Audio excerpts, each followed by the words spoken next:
Hi. Hello. Sarah Kazak with Outlander TV News. How are you doing? I am wonderful. It's lovely to speak to you. You are well known for being in The Tudors, at least to me. Any second thoughts about stepping into a corset again? Oh no, God. As a woman who's naturally kind of curvy, I love a corset. Really? It's just like instant waist, isn't it? I'm just like, but no, there was nothing about it I didn't want to do. Yeah. The chance to be in a different time period, to wear those beautiful clothes, to have to learn how to move your body as if you don't have sight, Yes. and another accent and completely different language. It was, no, there's nothing about it I didn't want to do. Yeah. I absolutely love Colin McFarlane. What was it like for you as an actress and your character to rely on another actor physically to navigate this fictional world? It was really interesting, something that we thought about and talked about a lot, and we sort of developed a little kind of a sort of a code that also, like, it really became something that grew and that managed between us, and I would literally kind of move my hand and he would anticipate it and his hand would come up underneath me, and he did become my eyes for me, and it was really interesting, and it an enormous level of communication without words between us and without sight, because you give a lot of your cues with your eyes all the time, and obviously I couldn't do that, and he couldn't receive them, so it made us kind of sharp in a different way, some more, almost like you're opening your peripheral vision somehow, that, it's great. This is the first time you've played someone that's blind? Yes, it is. Wow. Yeah. So what kind of training or coaching did you have for this? I obviously practiced a little bit at home on my own, just with different kind of levels of opaque things in my eyes, a little bit of light, not so much light. I tried to navigate my own home and just see what that would be like. And then I just did some reading and some talking to people, more about the idea of somebody who had sight and then lost, because that's different than being born without sight. The way you understand. She knew what the world looked like and everything. It's very different. I'm still learning though. But it's taught me loads of things. I move my body differently. I listen more actively, which I think is probably the best thing an actor can do, actually. Better than, Well, thank you so much. Thank I you really very appreciate much. it. You too. Yeah, I mean, by four she's had one. By the beginning of this, Duncan, hi. Sarah Kazak, Outlander TV News. Hi. You have the unusual freedom of not adhering to any storyline from the books anymore. What has this been like for you as an actor? Well, I mean, I can only read what's in front of me in the script anyway, what's adapted. It's been kind of probably more freeing for the writers, because they get to reinvent a whole.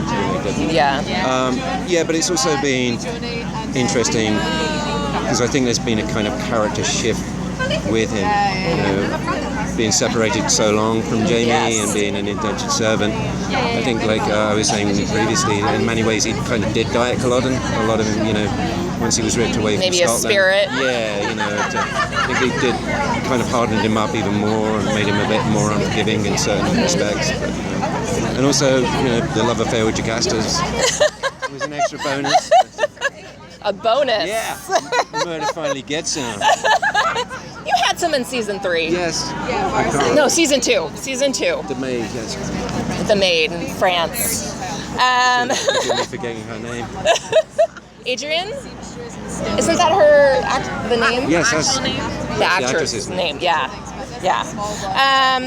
So do you have any moments of trepidation as you would read every script because you didn't know what was going to happen to your character? Or did they give you kind of the overall story? We kind of know where it's going, but not what happens. So it's always interesting to delve into the script. But you get an idea before we set off on the journey of the season. So it wasn't like Game of Thrones where they get a script and they don't know if they're going to be alive or dead. Exactly, what has it been like for you to film such a beautiful series in Scotland?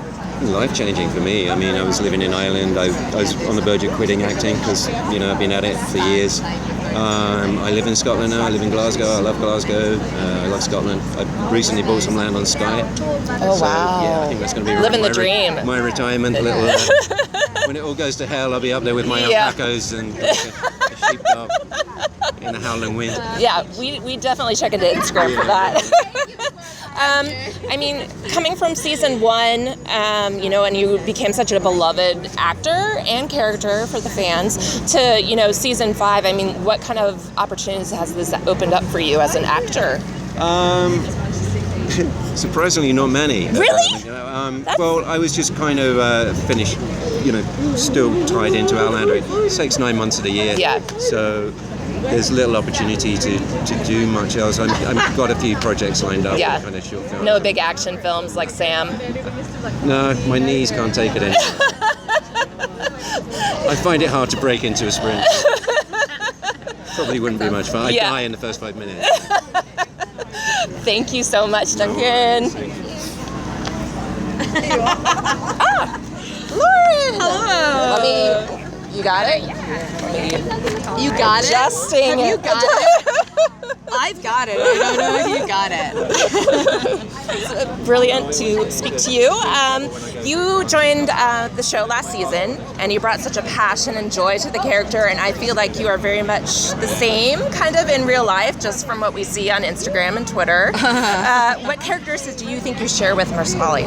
Marsali. So it's Marsali. If you think of it, it's Marsali, like parsley. Yeah, it just came out of my mouth. Which is really ironic because I really hate parsley. But that was every single person on set was told when I joined in season 3 that they were like, it's Lauren. Lauren is Marsali, like parsley. And I was like, I hate it. All of it. Anyway, what do I share? I would say the sort of outspoken need for what she wants and going for what she wants and getting it in her own way, not conforming to her time at all. I don't think I conform in any way in life. And not doing what everyone is expecting of her at all.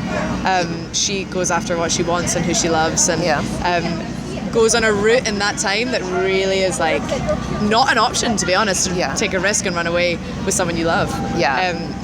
And then have loads of babies and do all that. Did you do any chemistry tests with Cesar? No, we were really lucky. No, we just loved each other. I don't know why they didn't or how that worked, but we did it and it was great. Yeah. It was Thank you good. so much. Thank you.